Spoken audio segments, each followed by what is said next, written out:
Do you really think that you can pick the next Nvidia? Everyone loves to parade around like they are an investing genius after getting lucky on a single high flying stock. You hear these unbelievable stories about people throwing money at an um, obscure, maybe penny stock ticker and making a fortune. And it creates this dangerous illusion that it is easily repeatable. The reality is that picking a single company that will dominate the market over the next decade is virtually statistically impossible and pure luck of the draw. For every single massive winner that skyrockets, there are hundreds of forgotten companies that quietly cratered and wiped out people's life savings. And that includes some of the most mega cap companies that are holding strong right now.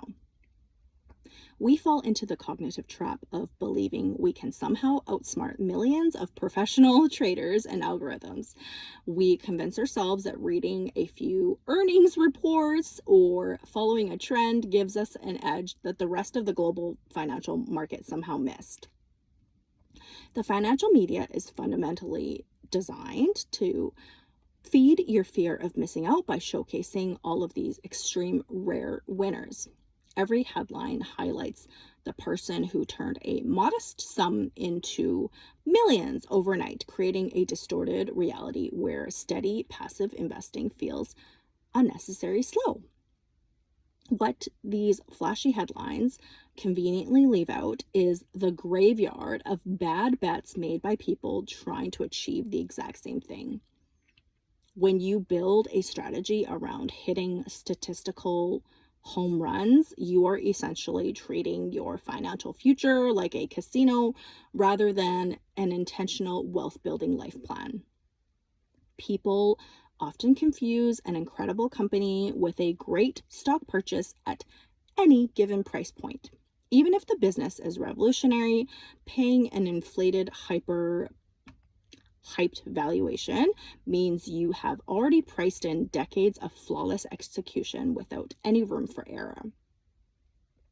When market sentiment inevitably shifts, those overhyped valuations collapse violently, leaving retail investors holding the bag. Buying an index fund of the total market frees you from having to price in perfection, allowing you to capture overall economic productivity without the razor-thin margin for error. A hidden killer in chasing speculative individual stocks is the compounding loss of trading fees, high expense ratios, and tax drags. Every time you buy, sell, or rotate out of a losing position, you trigger friction costs that compound negatively against your overall wealth. Low-cost index funds keep your overhead near zero, ensuring that the maximum possible amount of your capital stays for you. Over 20 or 30 years, saving even 1% in annual fees translates into hundreds of thousands of dollars kept in your own pocket. There's a profound psychological toll to holding volatile, concentrated positions that people rarely account for. Constantly checking stock tickers, stressing over quarterly earnings calls, and lying awake worrying about market swings strips away the very freedom money is supposed to provide. Boring index investing buys back your mental capacity and emotional bandwidth. Once your automated contributions are set up, you can focus on your actual life, your career, and your relationships, knowing that your portfolio is running efficiently in the background. The true goal of investing isn't to prove how smart you are, it is to reliably secure your financial independence. Trying to beat the market is often an exercise in pride, whereas capturing market returns consistently guarantees you reach that destination without unnecessary landmines. Main Street retail investors simply do not have the information symmetry or capital structure to beat the broad market consistently over decades. Trying to handpick individual winning stocks is essentially taking your hard-earned financial security and placing it in a single spin of the roulette wheel. Broad market low-cost index funds sound completely boring, but they quietly outperform the mass majority of stock pickers over time. You are not trying to guess which individual company wins. You are simply buying a slice of the entire global economy and letting humanity's collective growth do the heavy lifting. It eliminates the single stock risk that ruins portfolios while capturing the gains of every breakout star automatically. When a new giant emerges, an index fund already owns it, allowing you to ride the wave without having to predict it in advance. The margin for error in your personal financial life shrinks dramatically as time moves forward. When you are 20, you can technically survive a catastrophic portfolio loss because you have decades of earning potential ahead to rebuild. But later on, those mistakes become permanent scars.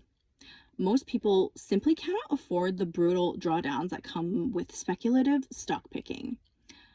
Losing 50% of your capital or more is, trust me, painful and requires a 100% gain just to get back to where you started, which is a mathematical hill that is incredibly painful to climb. Compounding is the single most powerful force in your personal finance, but it is entirely indifferent to your ego or your cleverness. It does not reward you for taking unnecessary complex risks. It only cares about steady growth compounded consistently over long stretches of time. The real secret to compound growth isn't high annual returns. It is uninterrupted, continuous performance without massive, self-inflicted setbacks. Avoid the catastrophic losses. Stay invested in low-cost index funds and let uninterrupted time do all the heavy lifting for you. Or not. Compounding doesn't demand genius, luck, or constant intervention. It simply demands patience and discipline. When you stop chasing the next speculative unicorn and surrender to the math, time becomes your greatest asset instead of your biggest threat.